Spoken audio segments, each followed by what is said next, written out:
Earth was burning. From the bridge of the UES Resilience, Captain John Miller watched the blue planet turn orange with flames.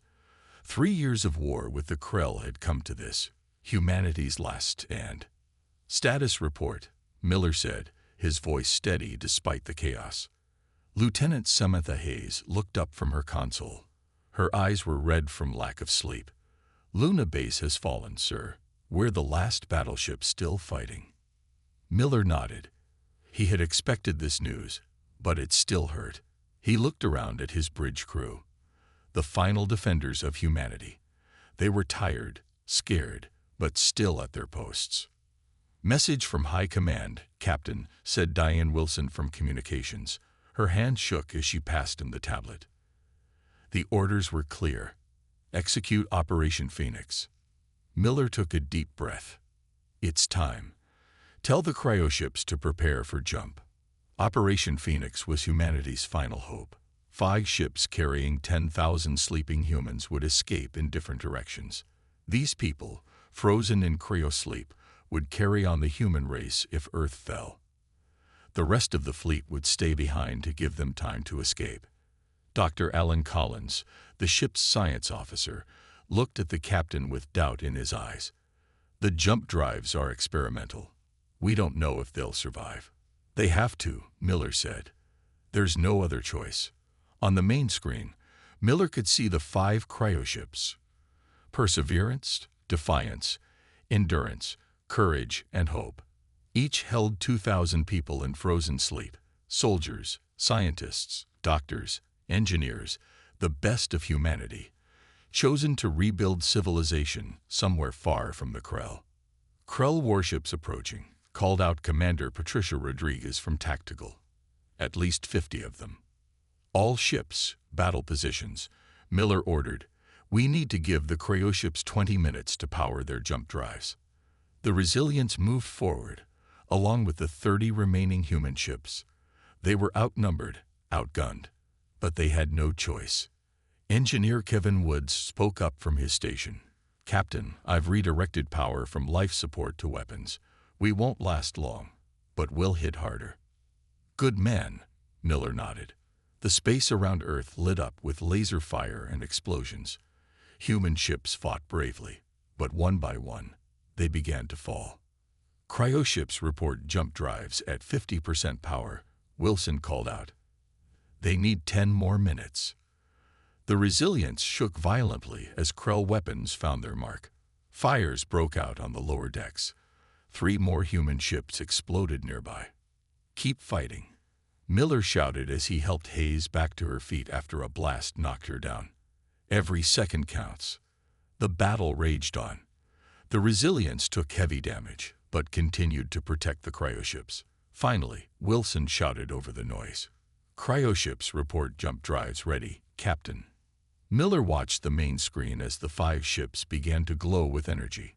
One by one, they vanished into the darkness of space, each heading in a different direction, carrying humanity's future with them.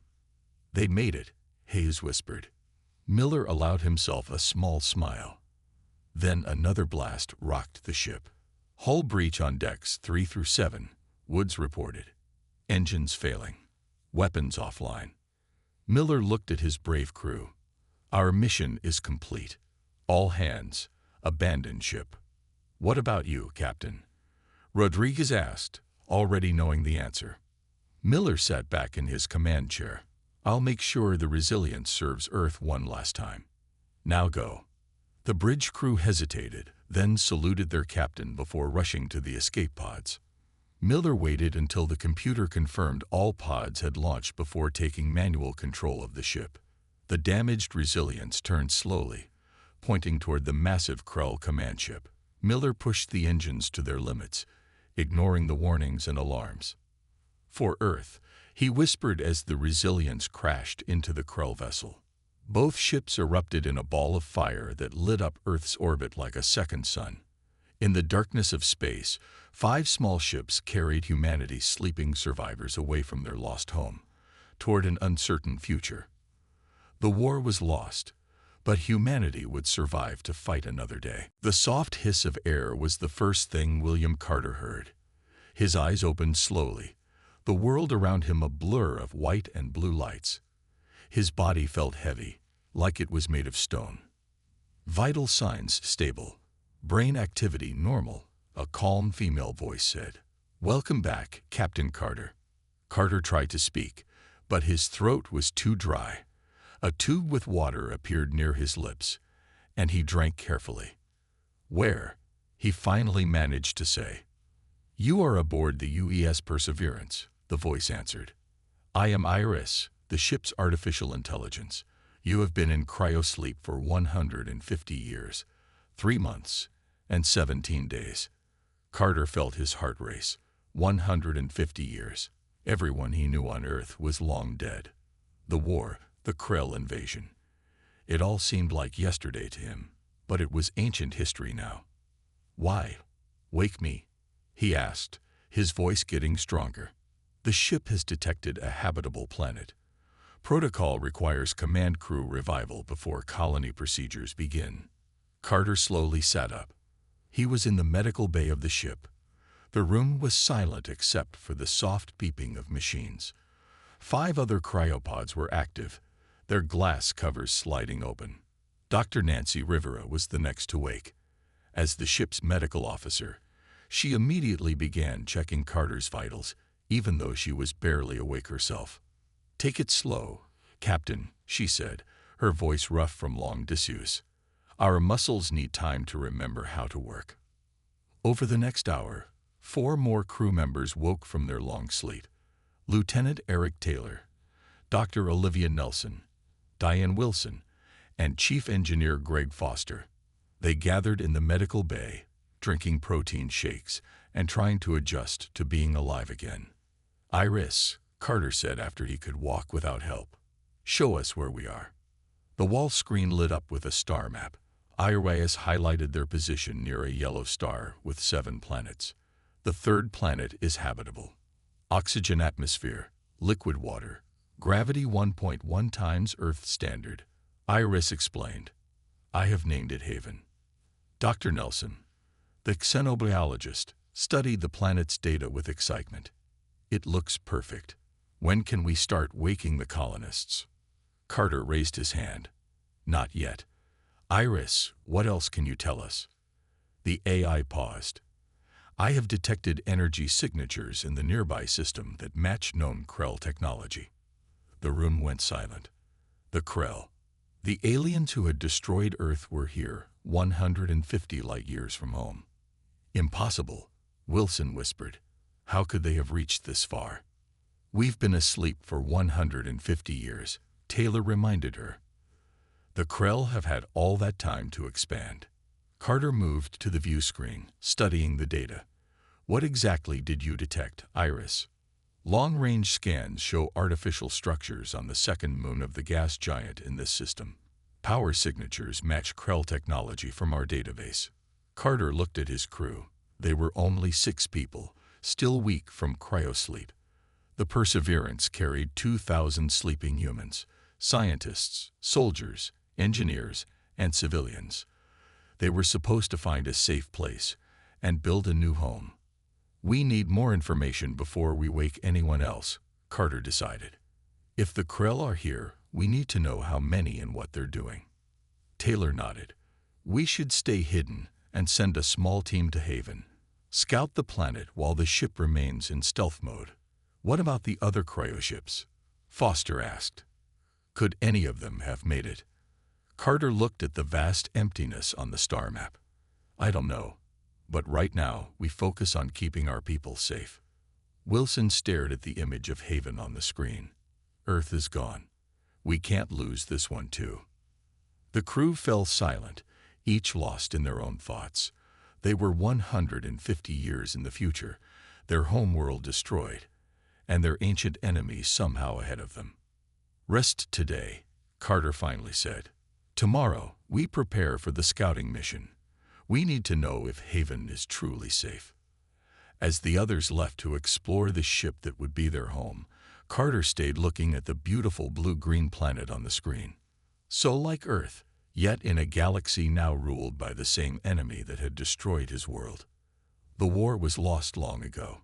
But now, humanity was awake again. The small shuttle broke through Haven's clouds, revealing a landscape of deep blue oceans and forests with strange purple leaves. Captain Carter, Lieutenant Taylor, and Dr. Nelson sat in tense silence as they approached the landing site.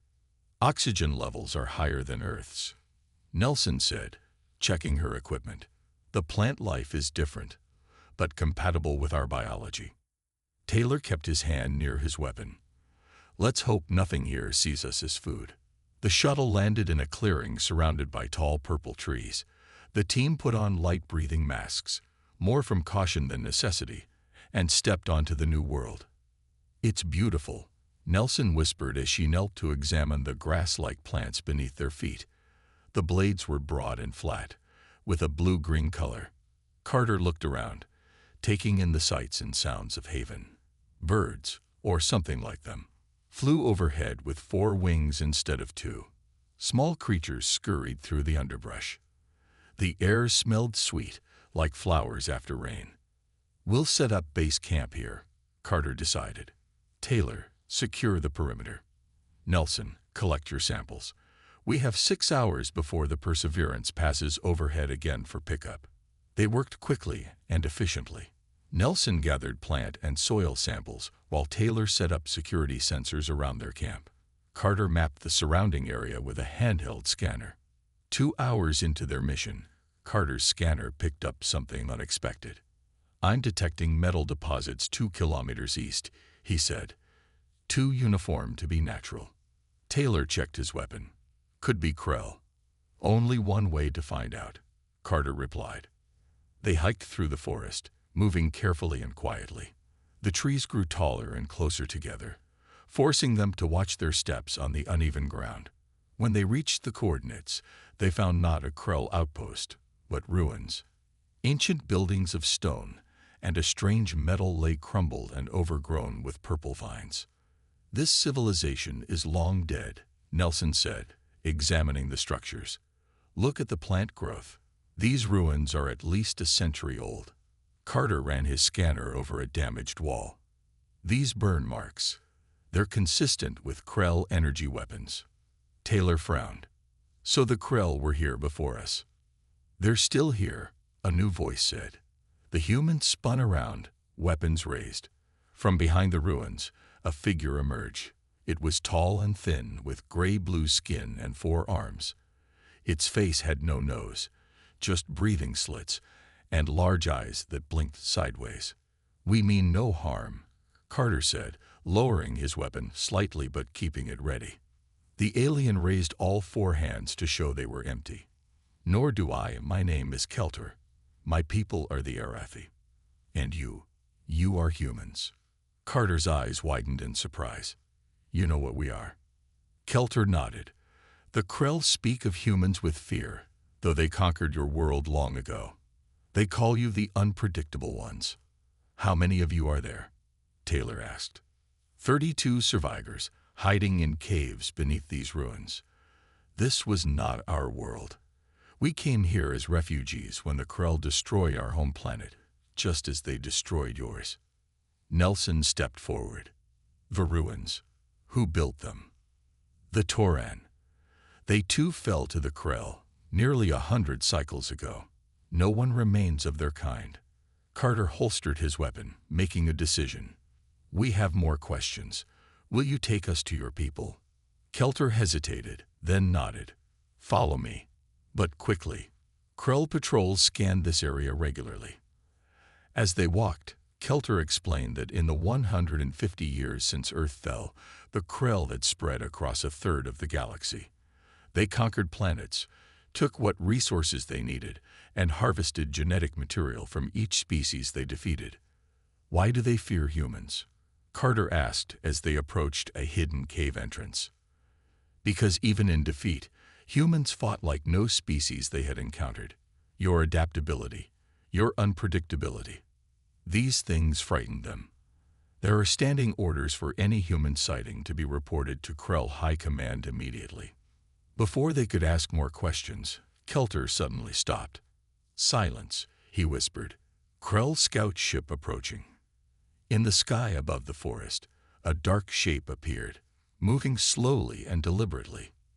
The Krell had arrived on Haven. "This way," Kelter whispered, pulling the humans toward a crack in the rocks that seemed too small to enter. But as they got closer, they saw it opened into a narrow tunnel. They crawled inside just as the Krell scout ship passed overhead. Its engines made a high-pitched whining sound that hurt their ears. They scanned for energy signatures and heat patterns. Kelter explained as they moved deeper into the tunnel. These caves contain minerals that block their sensors. After several minutes of crawling through tight passages, they emerged into a large underground chamber. Soft blue lights glowed along the walls. About 30 Arathi moved around the space, working on equipment or preparing food. They all stopped and stared when they saw the humans. "My people," Kelter announced. "These are humans from Earth." Murmurs spread through the chamber. Some Arathi stepped forward curiously, while others backed away in fear. "We thought all humans were dead," an older Arathi said, approaching Carter. "I am Zenith, elder of our group. We escaped Earth in Cryo-Sleep ships," Carter explained. "We've been asleep for 150 years. Our ship, the Perseverance, is in orbit around Haven." Zenith's eyes widened. "There are more of you." "We have 2,000 humans still sleeping on our ship," Nelson said. The chamber filled with excited whispers. Zenith gestured for them to sit around a central fire pit. "You must understand what has happened since your world fell," Zenith said. "The Krell have grown powerful. They control hundreds of worlds now. They don't just conquer, they harvest genetic material from each species to make themselves stronger." Taylor leaned forward. "Why would they fear humans then? Wouldn't they want our genetics?" "They tried," Kelter said, "but human DNA is problematic for them. It causes instabilities in their genetic structure, and your battle tactics frighten them. Humans fought in ways they couldn't predict." Carter thought about this new information. "Are there other resistance groups like yours?" Zenith nodded and walked to a small device in the corner of the room. It looked like a crystal set in metal. "We are part of what we call the Whisper," Zenith explained. "A network of survivor groups from many species. We communicate through quantum entanglement, technology the Krell cannot detect." Zenith activated the device, and it glowed with soft light. "There are resistance cells on over 30 worlds. We share information, occasionally sabotage Krell operations, but we are too few, too scattered to truly fight back." "Have you heard of other human ships?" Carter asked hopefully. Zenith's face grew sad. "One was discovered by the Krell 40 years ago. It was destroyed. The others, we do not know." Carter exchanged looks with Taylor and Nelson. 3 other ships might still be out there somewhere. "What if we joined forces?" Carter suggested. "Humans and your resistance network." "To what end?" Zenith asked. "The Krell are too powerful." "No enemy is unbeatable," Taylor said firmly. "Every force has weaknesses." Nelson had been quiet, thinking. "You said the Krell harvest genetics. Do you have samples of their biology we could study?" Kelter nodded. "We have collected specimens from fallen Krell soldiers." "Let us help you," Carter said. "We can return to our ship, wake up more of our people, scientists, soldiers. Together, we might find a way to fight back." Zenith and the other Arathi talked among themselves in their own language. Then Zenith turned back to Carter. "We will help you return to your ship. Take some of our people with you, so we can establish direct communication. But be warned, once you start waking your people, the Krell will eventually detect your energy signature." Carter nodded. "Then we'll need to be ready when they do." As they prepared to return to the surface, a young Arathi rushed into the chamber. "Zenith, the Whisper brings urgent news. A major Krell fleet is assembling in the nearby Vega system. They've detected unusual energy patterns." Carter's heart sank. "Our ship. They must have picked up traces of our jump drive activation or life support systems." "Then we have little time," Zenith said gravely. "The Krell are coming." Back aboard the Perseverance, Captain Carter called an emergency meeting. He introduced the Arethi representatives to his crew and explained the situation. "The Krell fleet will be here in less than 2 days," Carter said. "We need to make a decision now." Dr. Rivera looked worried. "We can jump to another system, stay hidden, and abandon the Arethi?" Nelson asked. "They've helped us. We can't leave them to die." Carter walked to the ship's main console. "Iris, show me the military section of our cryobay." The screen lit up, showing hundreds of pods containing sleeping soldiers. "We have 400 trained fighters in Cryo-Sleep," Carter explained. "Special forces from Earth's last defense. If we wake them, we might have a chance." "The rapid revival process carries health risks," Rivera warned. "We're supposed to wake people slowly over days." Carter nodded grimly. "We don't have days." After a short debate, they made their decision. The revival process began immediately. Within hours, the medical bay was filled with disoriented soldiers trying to adjust to their new reality. Colonel Grace Martinez was the first military officer to fully recover. She stood tall despite her obvious dizziness, her short gray hair showing her age even before the long sleep. "Earth is gone," she asked after Carter explained everything. "And we've been asleep for 150 years. "Yes," Carter answered. "And now we need your help. The enemy that destroyed our world is coming here." Martinez nodded, her expression hardening. "Then we'll be ready for them." Over the next day, more soldiers recovered. Major Scott Phillips organized tactical teams. Sergeant Danny Murphy, a demolitions expert with wild red hair, began preparing explosive traps. Lieutenant Laura Bennett, the finest pilot from Earth's fleet, examined the Perseverance's small fighter ships. The soldiers dealt with their grief in different ways. Some were quiet, lost in thoughts of families long dead. Others focused on work, channeling their anger into preparation for battle. "We can't beat a Krell fleet in direct combat," Martinez told Carter as they reviewed their options. "But we can use their fear of humans against them." Carter raised an eyebrow. "How?" "Psychological warfare," Martinez explained. "If they fear humans as unpredictable, let's be unpredictable." Meanwhile, Dr. Paul Stewart, a specialist in alien biology who had been awakened to study the Krell samples provided by the Arethi, made an important discovery. "Look at this," Stewart said, pointing to his microscope. Carter and Martinez leaned in to see cells reacting to a blue light. "The genetic modifications that make the Krell superior warriors have a weakness," Stewart explained. "They're hypersensitive to specific electromagnetic frequencies." "Can we use this?" Carter asked. Stewart nodded. "I'm designing a weapon that could temporarily disable Krell soldiers without harming humans or Arethi." As preparations continued, Iris interrupted with an alert. "Krell scout ship entering Haven's atmosphere." Carter rushed to the bridge. On the screen, they could see a small Krell ship approaching the area where they had met the Arethi. "They're searching for us," Martinez said. Carter faced a difficult choice.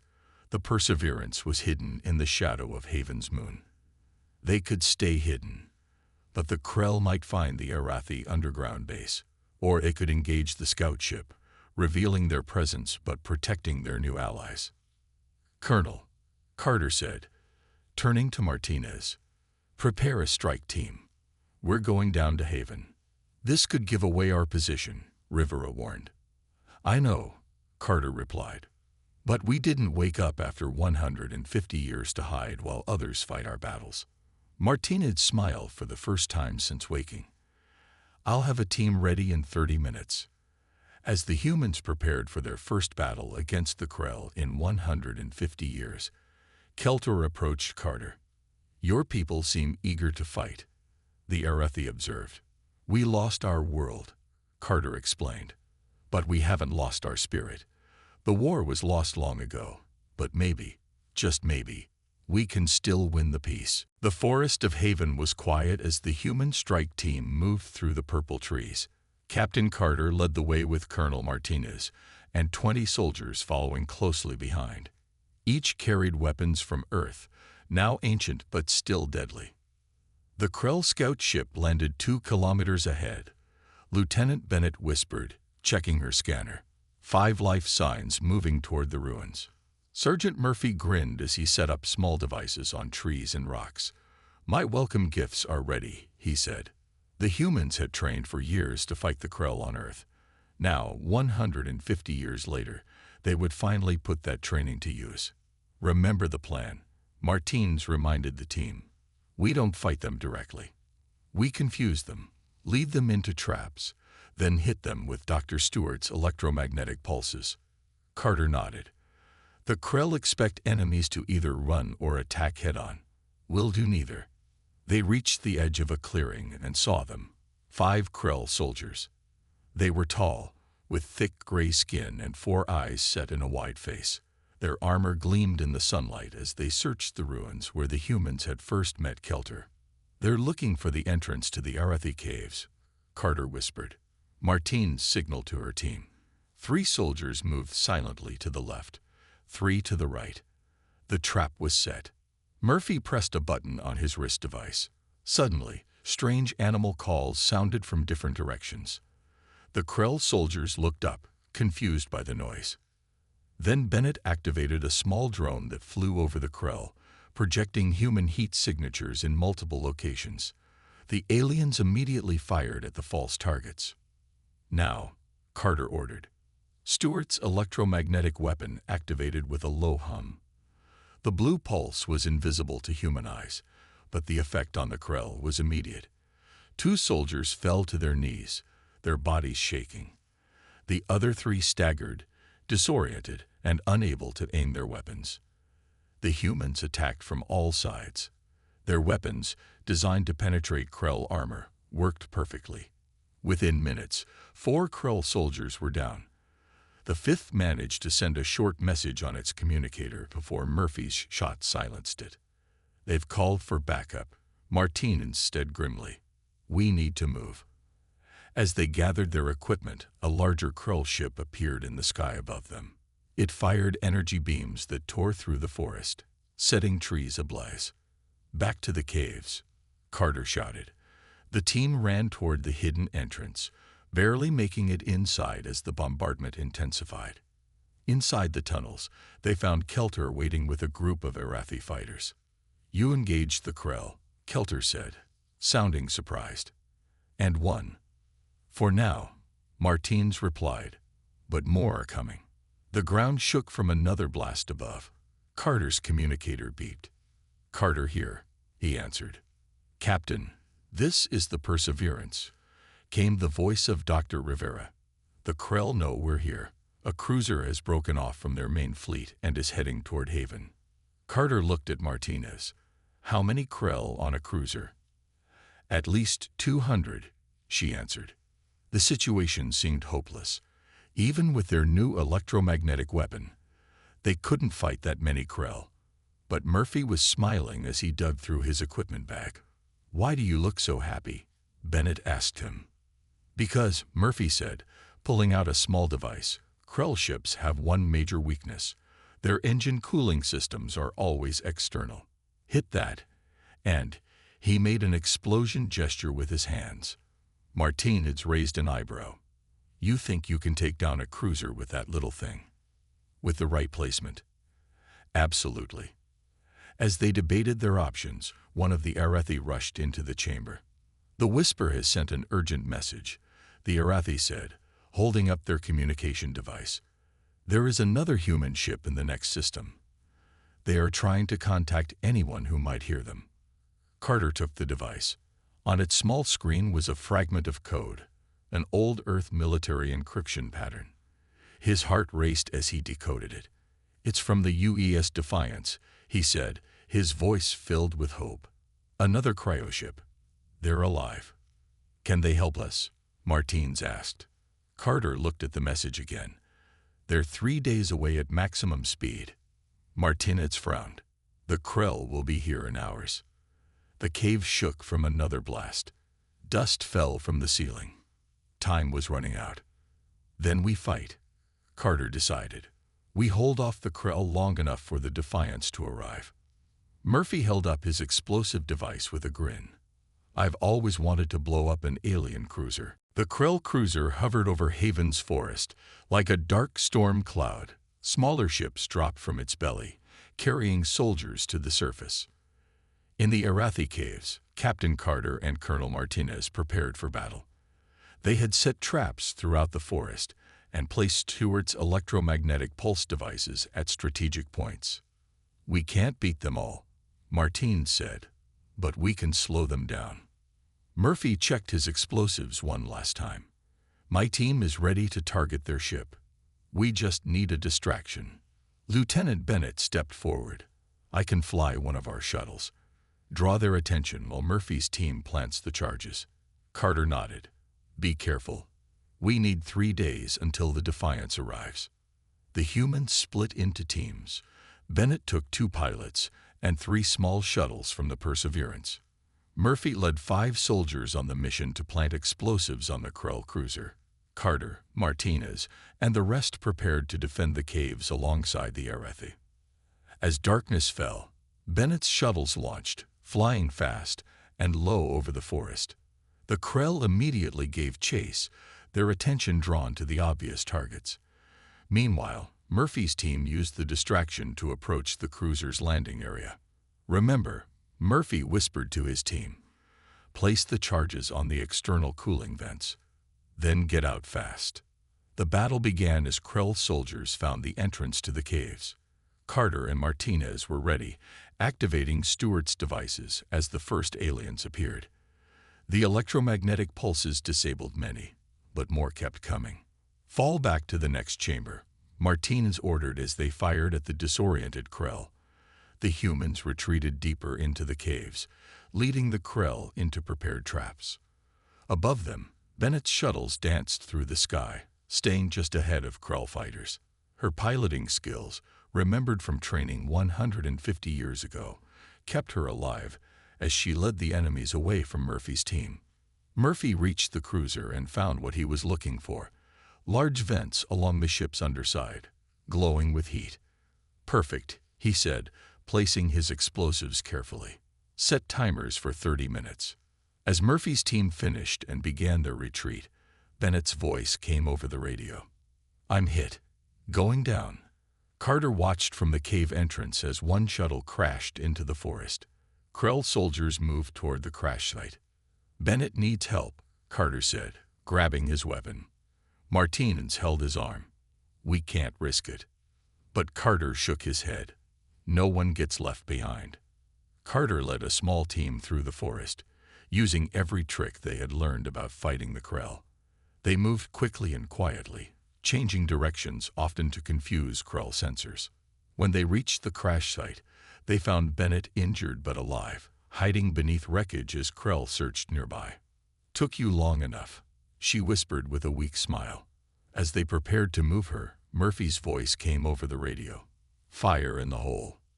The explosion that followed lit up the night sky as the Krell cruiser's engines overloaded. The massive ship tilted, then crashed into the forest several kilometers away. The ground shook with the impact. In the confusion that followed, Carter's team carried Bennett back to the caves. The remaining Krell forces, disorganized without their command ship, fell back to regroup. For 3 days, the humans and Arathi fought a guerrilla war against the Krell. They used Stewart's devices, Murphy's traps, and constantly changing tactics to keep the enemy off balance. On the 3rd day, just as their ammunition and energy were running low, IRS sent an urgent message: multiple ships entering the system. Carter rushed to the surface and looked up at the sky. Through breaks in the clouds, he saw flashes of light as ships engaged in battle high above. His radio crackled. This is Captain Lisa Reynolds of the UES Defiance to any human survivors. We've brought friends. The Defiance had not come alone. They had found allies, other species fighting against the Krell. Together, they drove off the remaining Krell forces around Haven. Later, as the humans from both ships met on the Perseverance, Reynolds explained what had happened. When we woke up 5 years ago, we started building a coalition. The Krell Empire is stretched thin. There are rebellions on many worlds. Carter looked around at the gathered humans and aliens. Then we have a chance. Reynolds nodded. More than a chance. The Whisper Network is sharing the news across the galaxy. Humans have returned. The species the Krell fear most is back, and we're leading the fight. Carter remembered the words he had spoken to Kelter. We lost our world, but we haven't lost our spirit. The war that was lost 150 years ago had found new life. Humanity had awakened, and with them, hope for a galaxy under Krell oppression. The real battle was just beginning.